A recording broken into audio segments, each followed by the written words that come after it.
was fun, but now it's time to go a little bit through your questions.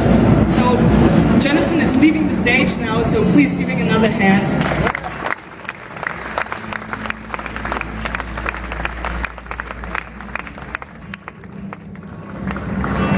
So yeah, there's a lot of stuff happening in these tracks, and also I get a lot of questions all the time on my social media, and I never really find time to answer all of them. I always send out this hearts and smileys and the winky stuff, just to make sure that I see your messages and you will realize that I can't really answer. So if you have any questions, so there's the time.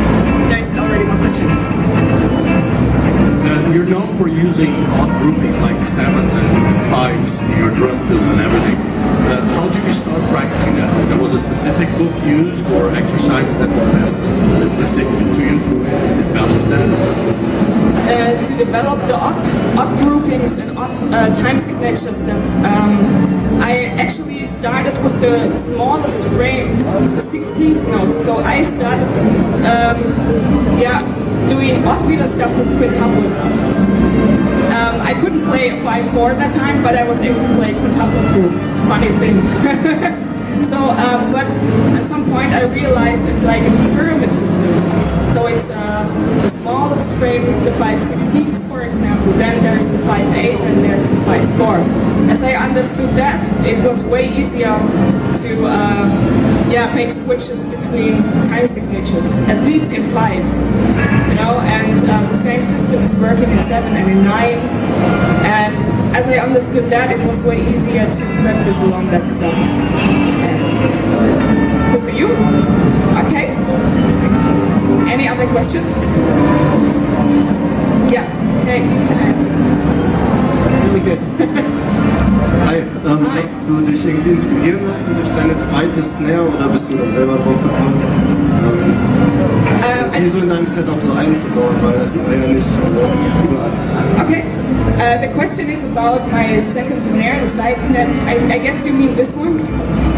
So I have a third snare or a second snare, however you want to see it, between the toms here, and that actually came up as I was practicing, and I realized at some point that I don't use the side snare on the regular left side that much, or in the way I wanted to use it, and I just figured out different settings on my setup, and I record myself a lot when I practice, and I listened to the recording while playing on this configuration with the side snare between the toms, and I found that really interesting, because when you don't see it, you think, whoa, what's going on? Like crazy stickings, like, you know, and I found that really interesting, and so I kept it.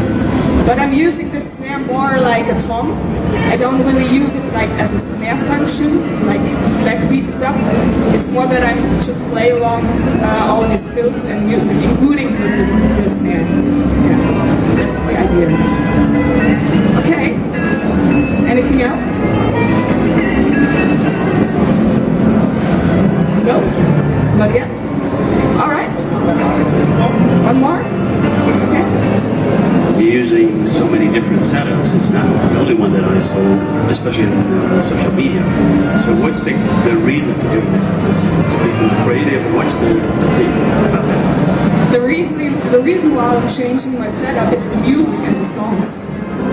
So it depends what stuff I'm playing on, and sometimes when I shoot videos, for example, or record in the studio, then the setup changes song per song. But when I play live, I need to find a setup where I can serve all songs with, and so I choose this. Sometimes when I record stuff or shoot stuff, it's less or more.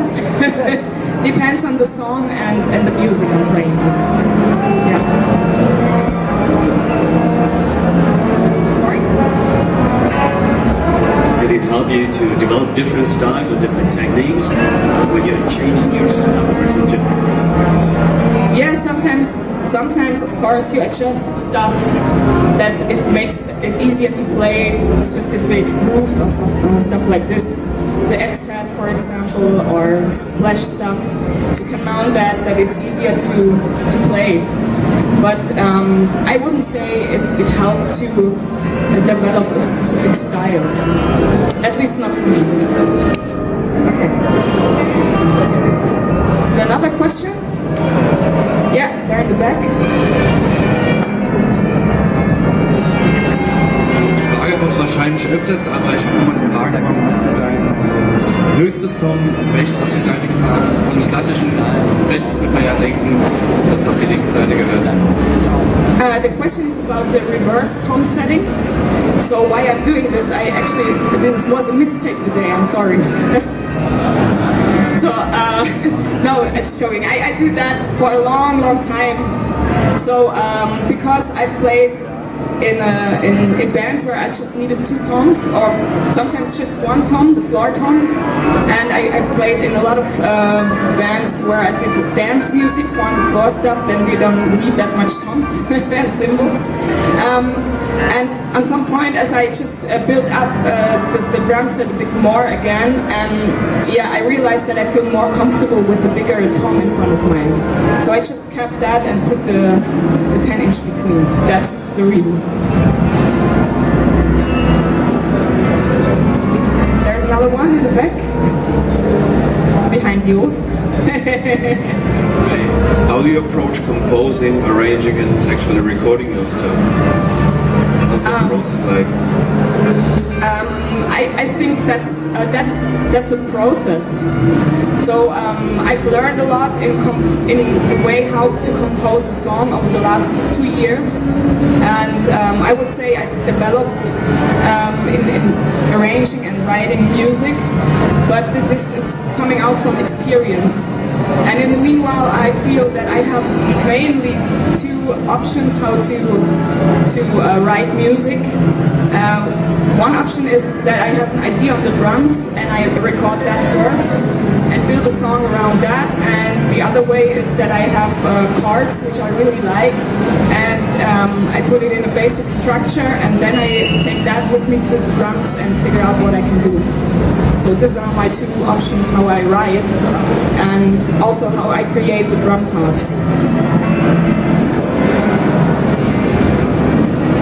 Do you record at your place or you go to a recording studio? No, I'm working together with the producer. He's also the guitarist of my band, Neville, and we're working together for the last 8 or 9 years now, and he exactly knows what I want, and he knows my taste in drum sound and everything, so I just record everything with him. I'm not really good in engineering, so I know just a little bit when it comes to miking and all that stuff. Yeah. Can you play a little bit? Oh, I forgot to play today, sorry. I will play in another one later on. So, yeah, I guess it's time for you, Kurt. Yeah, no, once again, hello for everybody. Come later. Kurt Rank is my name, of Drums and Percussion Magazine. You can see there on display. And we've talked a lot about technical things, right, with Anika, which is quite obvious. I don't know if many of you know who are more interested in getting into depth into Anika's playing concepts. She does write a workshop series in our magazine dealing with quintuplets. Anika, what else? Funky diddles. Funky diddles and also Joost Nickel, who can be found there in the audience. Is he still there? Just 1 page before, also Joost Nickel does a workshop series. So for everybody, for you, he's changed places. Who's interested in that? Check out Drums and Percussion Magazine, please. www.drumsandpercussion.de. Anika, and now as we've talked about it, you recently started a workshop series about war, right? And I heard you're also going to release a book on that? Yes, I do a warm-up book. I'm writing it right now, so I'm in the middle of it somewhere. And I hope I can release it by end of the year. So it will be about warming up in several different settings. Like when you're traveling a lot, you can't practice on the drum set. So I wrote down a lot of exercises how you still can develop all this stuff I'm doing, like the metric modulation, the time shifting stuff, timing exercises, and of course the regular sticking stuff, subdivision workouts and all. There is a lot of stuff in it. So you already mentioned one reason why to deal with warm-ups. Although I think many drummers don't waste much time on that. Why do you consider it to be worth to write a book about that team? Because there is no book like this right now. No, of course. I practiced a lot on the pad because I was traveling a lot, or I'm still traveling a lot, and then you need to find a way how still, keep going with your skills and develop your style and develop your playing. And I wrote down a lot of exercises for myself while traveling, and I thought, why not releasing that as a book? And another topic would be like Jonathan, still here. They will be played again at the end, I can reassure you. We saw only a little extract of your band Neville, right? Yeah. You two are part of your band Neville. Perhaps you can tell us a little bit about that project? Yeah, Neville is the band or the guys I'm playing all these tracks in a real life situation without any backing tracks. So we arranged the songs that we are able to play them with guitar, keyboard, bass, that's it, drums of course. And we are four guys or four people. I don't know. It's a real mix of everything, but it will be mainly the same style like the other one. A little bit changes, a little bit. Okay. All the compositions still done by you? Two songs this time are written, one song is written by the guitarist and one song is written by the keyboarder. Will you sing this time? Yeah, I will sing, but I will just do like, ooh, ah. Anything else would be horrible. That's a start. That's a start. And you said the releasing date will be about late? Somewhere in summer. Okay, so check out Anika's website, right? Yeah, website. Newsletter or whatever. Another thing coming ahead is an international drum camp. Yeah. You will team up with another drummer. Yes. Perhaps you tell us a little bit about that. When will that be and who will it be? Yeah, so Emmanuel Couplet, do you know her? She's a Canadian drummer and a friend of mine, and we decided to do something together. So we brought up a drum camp which is called International Drum Camp, but actually these are two camps. One will be held in Canada, in Montreal in October, and the other one will be in Germany. But the German camp, we made it very special and limited to girls only, because we had the thought that we have a lot of experience with all these drum camps, and we know all the questions from the girls coming up on this camps, and we felt that we need some more time to go through all their stuff, all their questions, and we felt also that they need a little bit more motivation to keep going and keep continue, and so we just want to motivate them in those camps and have the time to go through their questions, which are mainly on the female side of the drumming. So this is why the camp is limited to female drummers, and this is happening in July. But there will be another part who is open for everybody? Right now we think about to probably add another day open to everyone. So we have to make a decision really soon. Any further plans, like continuing this kind of camp idea, or is it just a start? Or I think for this year we want to just try how it works, and if it's working out well, then we will do it for another time, I guess. And I also do my own drum camps. One is happening in June in Italy, the third edition already in Tuscany, and there will be a couple of other drum camps this year happening. Any other chance to see you live? You mentioned your band Neville. Are you going to play live and people can watch you playing live? So right now we are focused on the album and making this happening. And the thing is with the band is brand new, and right now I manage everything by myself, which is a lot of work. And I do also the booking stuff by myself. And right now, so I'm just focused on finishing the album and all the promotion stuff around that. And afterwards, we try to get a booking agency to really tour in clubs and stuff like this.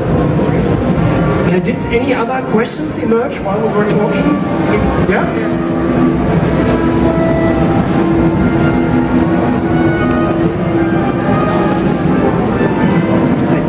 A few months ago you talked about female parts of drumming. So it seems like there are typical questions which female drummers do ask, and I wanted to know which ones, for example. Yeah, I feel that a lot of girls, they are not really sure if they are good enough to keep, or they see themselves in compared to the guys, which are just play, and they have all this muscle power, they hit hard, you know, and they are really shy when they hear and see that. Not all of them, but there are a lot of girls that are really like impressed in a negative way.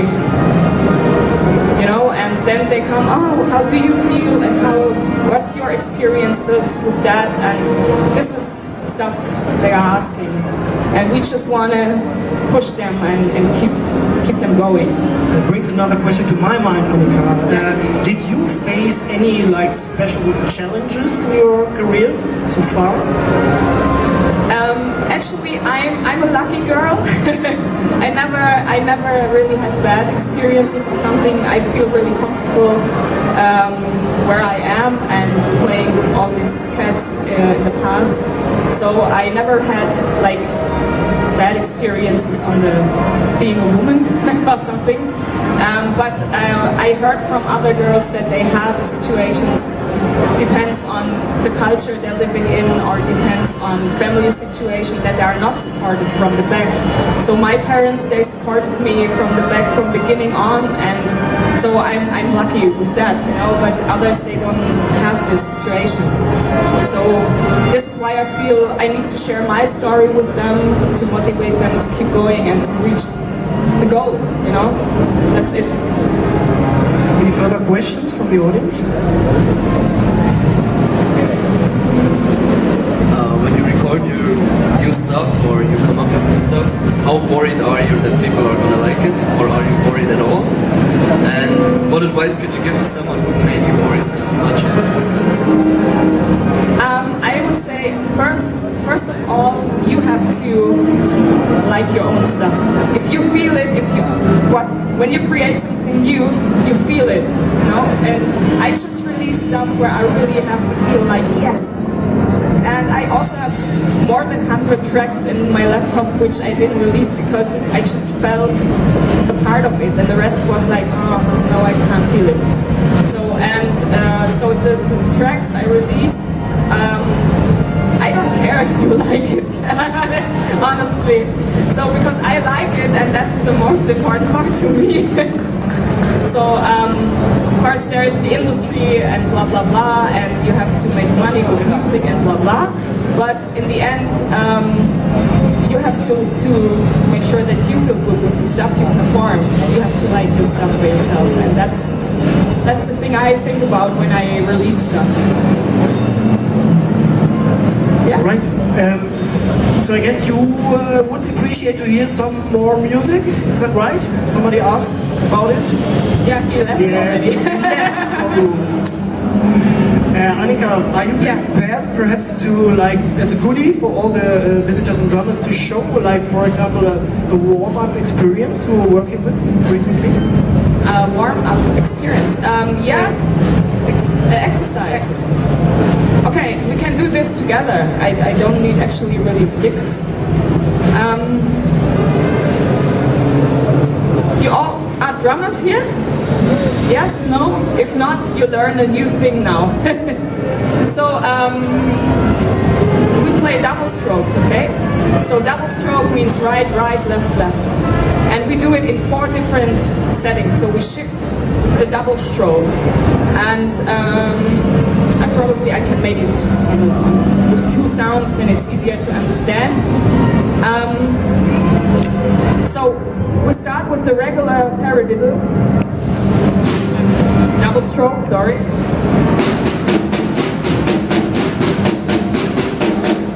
Then we shift to an inverted double stroke.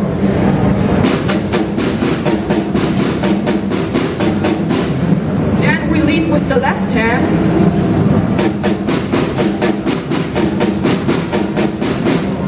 And then we do the reverse or the inverted double stroke again.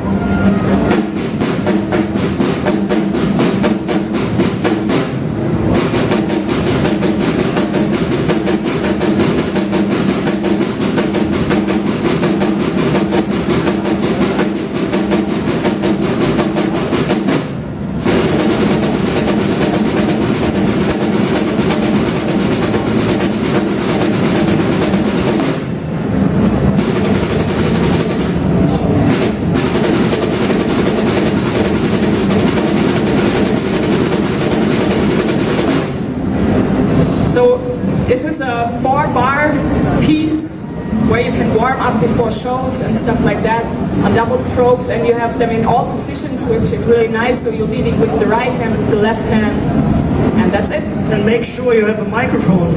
Yeah, because it feels good and sweaty. So thank you, Anika, for showing this. Jonathan, are you still there? No, I'm doing this track by myself. You're doing it? Yeah. Okay, even better. Yeah. Ladies and gentlemen, thank you for being here once again. Check out these warm-ups if you're interested. Next issue of Drums and Percussion will be out April 10th. And now, once again, please, Anika is going to play again. Give a big hand for incredible Anika Nilles.